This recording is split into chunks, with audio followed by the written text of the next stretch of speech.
etika keperawatan.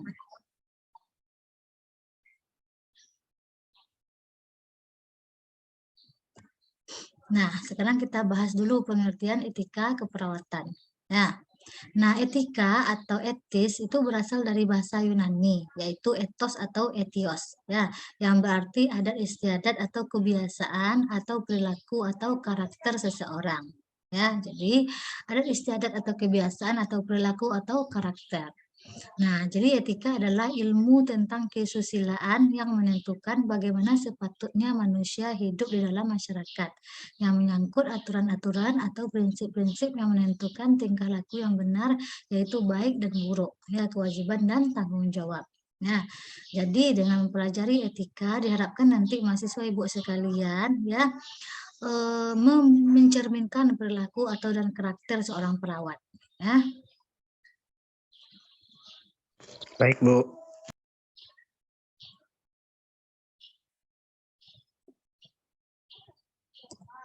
Nah, kemudian keperawatan lagi. Ya, nah kita bahas keperawatan juga. Nah, keperawatan merupakan salah satu profesi yang bergerak pada bidang kesejahteraan manusia, yaitu dengan memberikan bantuan kepada individu yang sehat maupun yang sakit untuk dapat menjalankan fungsi hidup sehari-hari. Ya, etika adalah peraturan atau norma yang dapat digunakan sebagai acuan bagi perlakuan seseorang yang berkaitan dengan tindakan yang baik dan buruk yang dilakukan seseorang, ya, yang merupakan suatu kewajiban dan tanggung jawabnya. Nah, jadi keperawatan adalah suatu profesi, ya, suatu profesi yang memiliki kontrak sosial dengan masyarakat. Jadi kita terikat dengan masyarakat untuk membantu masyarakat, untuk memberikan asuhan keperawatan yang terbaik kepada masyarakat. Dan sedangkan etika adalah yang mengatur hubungan antara perawat dan pasien. Ya, nah yang mengatur itu ditunjukkan dalam bentuk perilaku saudara. Ya, bagaimana sebaiknya perilaku seorang perawat dalam memberikan asuhan keperawatan kepada pasien kita nantinya. Ya. Nah, kemudian definisi lainnya mengenai etika keperawatan adalah norma-norma yang dianut perawat dalam bertingkah laku dengan pasien.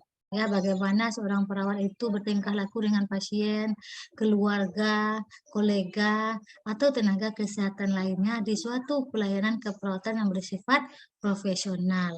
Ya. Nah, perilaku etik itu akan dibentuk oleh nilai-nilai dari pasien, perawat, dan interaksi sosial dengan lingkungannya.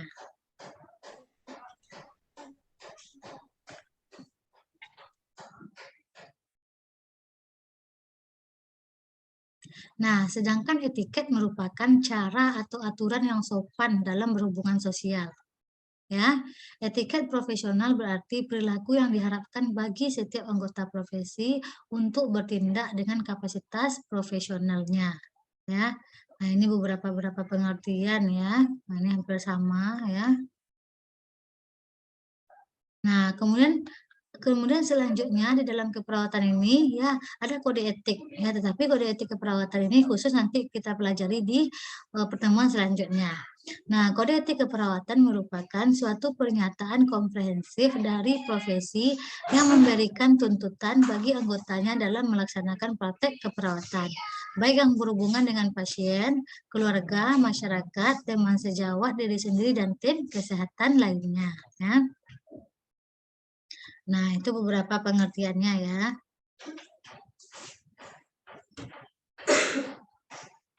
Nah, ini teori moral ya. Secara teori menurut deontologi yaitu berfokus pada tindakan atau kewajiban yang harus dilakukan daripada hasil ya atau konsekuensi dari tindakan itu sendiri. Nah, itu beberapa pengertiannya ya. Nah, kemudian teori teologis yaitu mengatakan bahwa ya seseorang yang menganut teori teologis akan mempertimbangkan situasi tertentu ya yang akan membuat kematian seseorang. Nah, itu dia. Nah, kemudian ini teori keperawatan menurut utilitarisme ya, nanti bisa saudara apa? Nah, ini teori keperawatan menurut utilisme yaitu sebagai bentuk pengambilan keputusan yang berdasarkan etika, di mana pertimbangan yang dilakukan dalam pengambilan keputusan adalah dengan melihat apakah dampaknya memberikan hasil lebih baik daripada alternatif lainnya. Ya.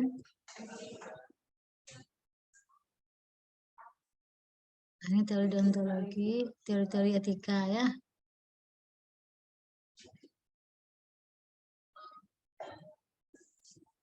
Oke. Nah, sekarang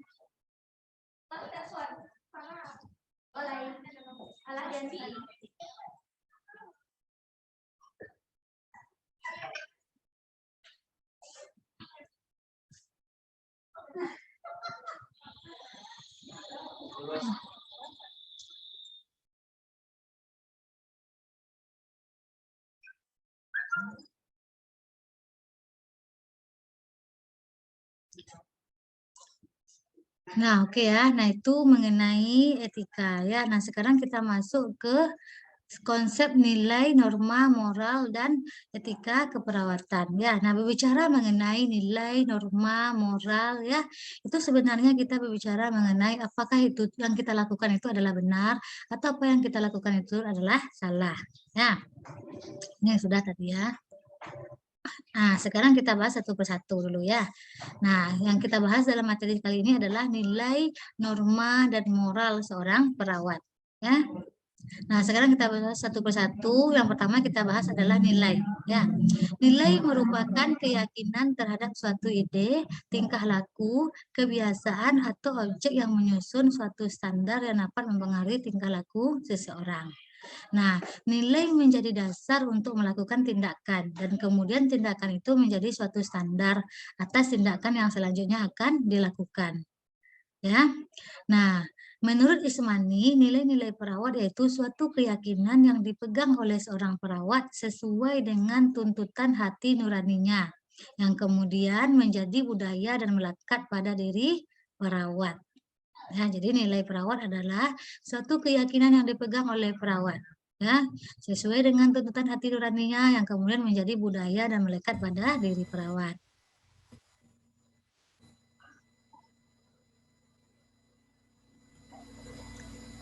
Nah, ya, menurut Prof. Dr. Negoro, nilai dibagi menjadi 3 bagian. Yang pertama nilai material, yaitu segala sesuatu yang berguna bagi unsur jasmani manusia. Kemudian nilai vital, yaitu segala sesuatu yang berguna bagi manusia untuk dapat melaksanakan kegiatan atau aktivitas. Kemudian nilai kerohanian, yaitu segala sesuatu yang berguna bagi rohani manusia. Nah, sekarang kita masuk ke jenis-jenis nilai. Nah, secara garis besar nilai terbagi atas 2, yaitu nilai estetika terkait dengan masalah keindahan atau apa yang dipandang indah atau yang dapat dinikmati oleh seseorang, ya. Nah, jadi sebagai seorang perawat kita harus memperhatikan nilai estetika dalam bekerja, ya. Nah, ini menurut Frankel, ya. Nah, contohnya apa di lapangan, ya. Nah, misalnya pada saat nanti saudara turun ke lapangan, saudara melakukan perawatan luka, ya. Nah, ini perawatan luka seperti pembalutan, ya. Nah, itu memperhatikan nilai-nilai estetika. Ya, bagaimana ya dalam membalut luka pasien itu tampak rapi dan cantik dipandang mata, ya. Nah, itu ada nilai-nilainya nanti, ya. Nah, nilai estetika, ya. Nah, selain perawat memperhatikan bagaimana cara melakukan prosedur tindakan keperawatan kepada pasien ya seperti membalut luka ya, menghasilkan balutan yang bagus ya, yang indah, yang tampak cantik ya. Nah, perawat juga berpenampilan rapi, bersih ya, sapa dan senyum. Ya, sopan, sapa dan senyum ya. Nah, jadi rapi, bersih. Ya, itu mencerminkan nilai estetika. Nah, kemudian di samping itu perawat juga menciptakan lingkungan yang menyenangkan dan positif. Nah, itu yang dimaksud dengan nilai estetika. Nah, contohnya di mana di sini?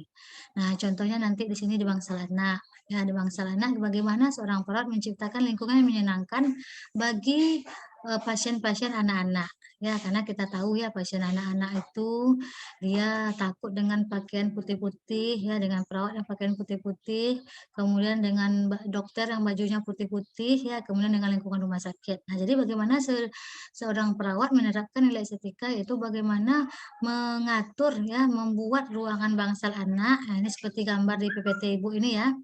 Bagaimana mengatur bangsal anaknya itu sedemikian rupa ya, secantik mungkin ya, sehingga anak-anak menyukai rumah sakit ya, sehingga anak-anak senang dirawat. Nah, itu kira-kira nilai estetika yang harus ditanamkan oleh seorang perawat.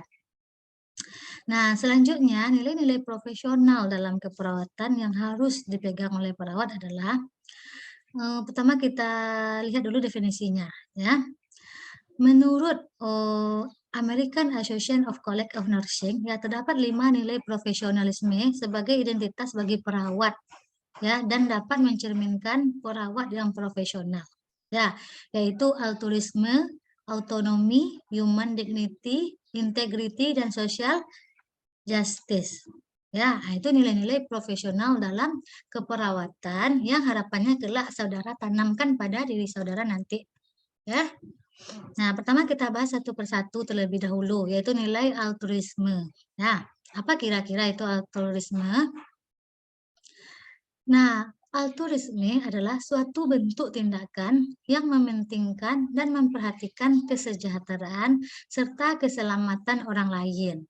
Ya, berarti altruisme adalah sikap kepedulian ya terhadap kesejahteraan orang lain. Dalam hal ini adalah perawat kepada pasiennya. Nah, nilai ini dapat diterapkan melalui beberapa sikap. Contohnya adalah caring, peduli kepada pasien, komitmen, ya, kemudian kasih, ya, memberikan kasih sayang kepada pasien kita. Kemudian generosity, murah hati, ya, dan sabar. Ya, sebagai seorang perawat, kita harus sabar menghadapi berbagai ya karakteristik pasien kita. Nah, bagaimana penerapannya di lapangan ya dengan nilai altruisme tadi ya. Nah, contohnya pertama adalah perawat bersedia mendengarkan keluhan pasien. Ya, apapun keluhan pasien, ya bersedia mendengarkan. Ya, apakah dia mengeluh mual muntah, ya mengeluh bagian kepalanya sakit misalkan. Nah, mengeluh misalnya dengan keadaan biaya rumah sakit dan segala macam. Ya, nah perawat bersedia mendengarkan keluhan pasien. Nah, kemudian perawat membantu memenuhi kebutuhan dasar pasien. Contohnya, ya memandikan pasien, misalnya kan pada pasien-pasien yang membutuhkan bantuan yang parsial misalnya juga ya, seperti memandikan pasien, membantu memandikan pasien, ya memberikan obat, ya. Kemudian pada pasien-pasien stroke misalnya latihan jalan, ya latihan gerak, ya. Kemudian selanjutnya bisa contohnya di lapangan adalah perawat memberikan dukungan penuh untuk kesembuhan pasien. Ya, nah itu dia. Nah, kemudian di samping itu perawat juga memberikan perhatian dan bersikap baik kepada teman sejawat dan tenaga kesehatan lain. Nah, itu maksud dari nilai-nilai altruisme yang harus diterapkan oleh perawat.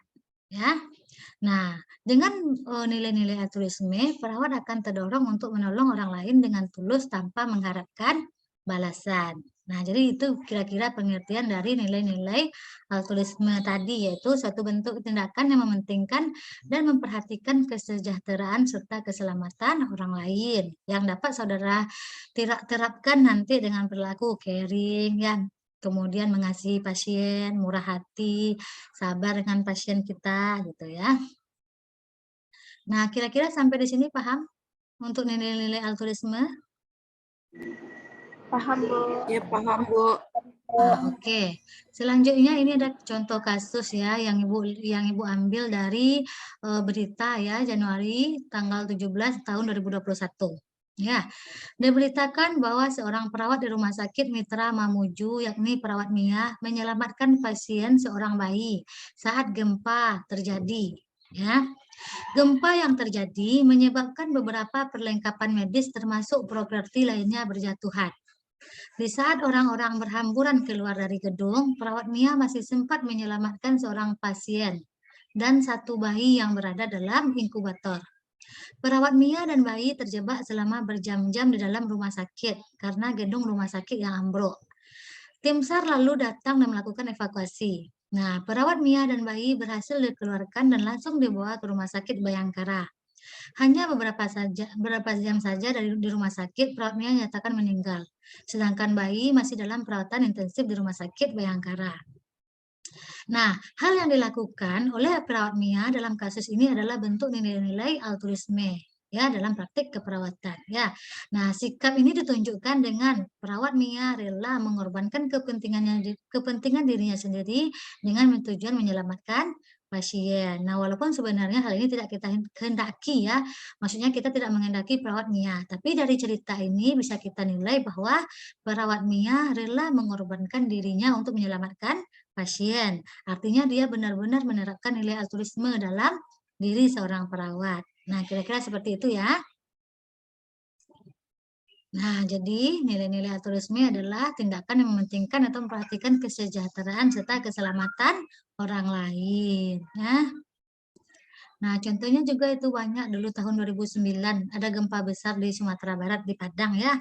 Nah, itu banyak itu ya pasien-pasien yang berhamburan gitu kan. Nah, banyak perawat yang menyelamatkan pasien. Nah, sekarang kita masuk adalah nilai autonomi. Ya, yang kedua adalah nilai autonomi.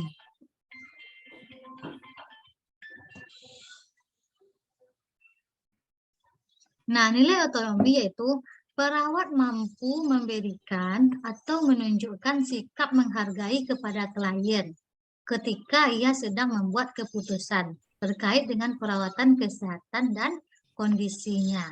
Ya. Nah, jadi di sini kata kuncinya adalah menghargai hak pasien untuk menentukan pilihan atau nasibnya sendiri. Ya, menurut Berman, Schindler, dan Cozier. Nah, perawat juga mampu untuk melakukan tindakan yang tepat untuk klien melalui pertimbangan yang baik dan benar. Ya, contoh penerapannya adalah bersikap terbuka dan percaya diri, ya menyerahkan keputusan yang baik kepada klien. Memberikan informasi sehingga pasien dapat membuat pilihan berdasarkan informasi tersebut, kemudian menghargai keputusan klien. Nah, ini bertujuan untuk menumbuhkan rasa percaya klien kepada perawat, dan perawat juga mampu memberikan rasa nyaman kepada klien. Nah, jadi nilai-nilai otonomi ini adalah menuntut kita untuk menghargai hak pasien untuk menentukan pilihan atas perawatan yang akan dijalaninya di rumah sakit. Ya, nah sebagai contoh penerapannya nantinya adalah ya, nah ketika klien dihadapkan oleh pilihan operasi misalnya, ya, dihadapkan oleh pilihan operasi. Nah, kita berhak ya menyerahkan, kita berkewajiban menyerahkan keputusan yaitu di tangan klien atau pasien kita ya. Kalau di keperawatan ini kalau pasien itu kita sebut dengan klien ya. Nah, kalau misalnya dokter dia pasien, menyebutnya pasien. Kalau kita menyebutnya klien. Ya. Nah, tapi dengan memperhatikan terlebih dahulu pilihan operasi tersebut adalah atau menyampaikan dulu informasi-informasi yang akurat kepada pasien terkait dengan penyakitnya. Ya, nah misalnya begini, Pak, ya mengingat kondisi Bapak saat ini, ya misalnya dia menderita kanker misalnya kan, atau ibu-ibu lah ya menderita tumor misalnya kan, tumor payudara. Bu, lihat mengenai penyakit ibu saat ini ya setelah kita berkolaborasi dengan dokter. Nah, sebaiknya adalah karena stadium tumor ibu udah stadium 3 misalnya kan. Nah, sebaiknya itu kita memilih jalan operasi ya dibandingkan dengan hanya mengonsumsi obat-obatan saja ya. Nah, jadi ketika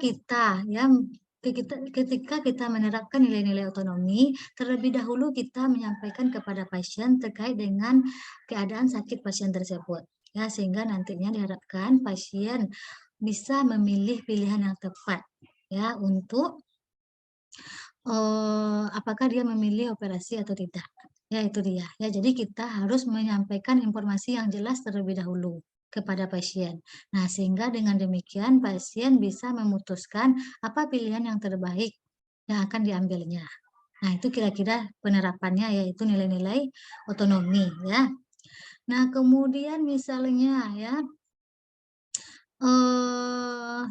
pilihan rawatan misalnya, ketika pasien dihadapkan pada pilihan rawatan atau misalnya rawat jalan, ya.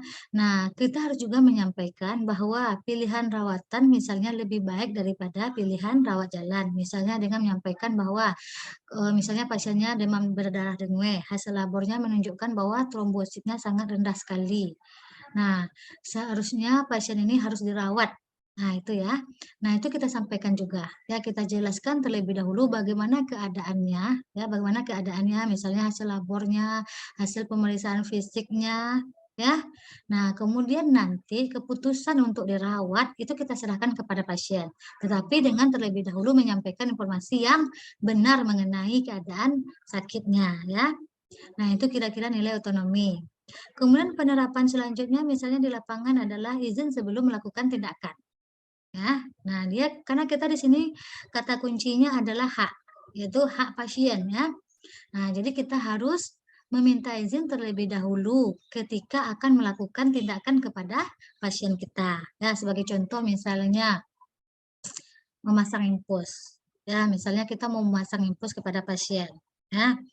Assalamualaikum Bu, perkenalkan saya perawat Ramaita. Hari ini saya berdinas pagi dari jam 8 sampai jam 2 siang. Ya. Nah, berdasarkan hasil pemeriksaan ya bahwa Bapak mengalami kekurangan cairan. Nah, untuk itu kita akan memasang infus untuk memenuhi kebutuhan cairan Bapak. Ya. Nah, apakah Bapak bersedia? Nah, jika dia bersedia, baru kita akan melakukan tindakan tersebut. Itu artinya ya, jadi hak pasien ya. Semua semua tindakan ya kita berikan kepada pasien, kita meminta izin. Karena pasien berhak untuk menolak atau menerima apa yang akan kita lakukan. Nah, jadi itu nilai-nilai autonomi yang harus diterapkan oleh perawat ya. Nah, kira-kira sampai di sini paham? Paham, Bu. Oke. Oke ya. Nah, Paham, Bu. oke, sip. Ya. Nah, contoh perawat yang tidak menerapkan nilai-nilai otonomi adalah memberitahukan klien bahwa keadaannya baik. Ya, padahal dia tidak baik-baik saja. Itu tidak boleh ya. Jadi kita dalam hal sini adalah pasien mempunyai hak untuk menerima informasi yang akurat. Ya, itu juga. Nah, kemudian nanti jika di lapangan kan saudara sebelumnya saudara akan melakukan tindakan misalnya memasang kateter ya, suatu selang yang akan dipasang ke tubuh pasien ya.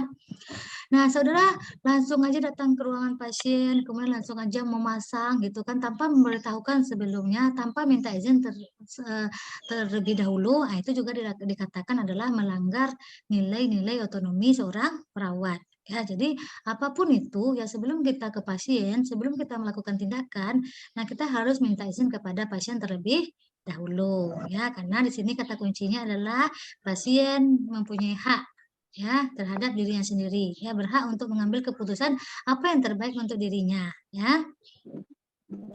Oke, selanjutnya kita masuk ke human dignity ya, nilai-nilai perawat yang selanjutnya yang harus ditanamkan oleh diri seorang perawat, yaitu perawat harus dapat menghormati martabat klien dan rekan kerjanya dari segala nilai dan keunikan yang dimilikinya ya. Jadi kita harus menghormati martabat klien ya.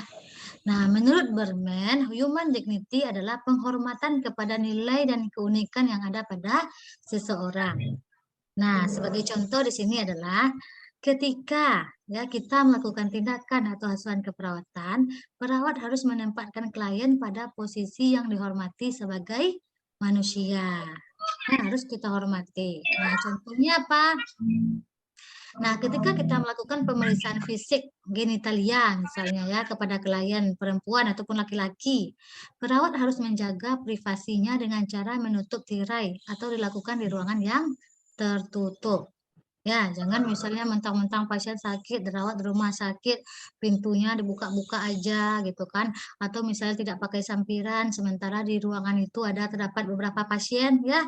Misalnya di kelas 2 ada sekitar 6 pasien, atau di kelas 3 misalnya kan ada sekitar 8 atau 10 pasien gitu. Ya, jadi kita harus menghormati martabat pasien sebagai manusia. Nah, contoh penerapannya adalah ini, ya, menjaga privasi pasien.